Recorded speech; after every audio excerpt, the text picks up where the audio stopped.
তোরা যারা বন্ধু বান্ধব আছস তাদেরকে একটা বিনা পয়সায় একটা উপদেশ দিই, শোন।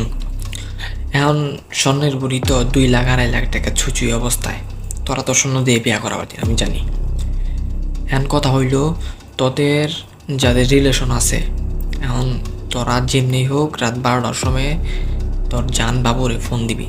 ফোন দিয়া কবি যেমনি ম্যানেজ কইরা কবি জালি যে বাবু আমি তোমার সাথে দেখা করবো। এখন দেখা কথা কইয়া খালি রুমের ভিতরে যেমনি হোক জানলা দেখ আর দরজা দেখ যেমনি হোক খালি টুপকে খালি ডুইকা, কোনো আকাম সাকাম করা লাগবো না, খালি ডুইকা খালি বইয়া থাকবি।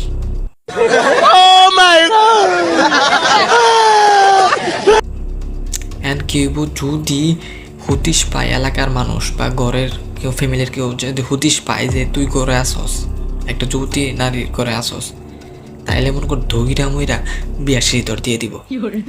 যদিও 1-2টা পিটনা দেবো, ওগুলা বিষয় না, কারণ কিছু পাইতে হইলে কিছু স্যাক্রিফাইস, তো এগুলা সামান্য কিছুই না, ঠিক আছে।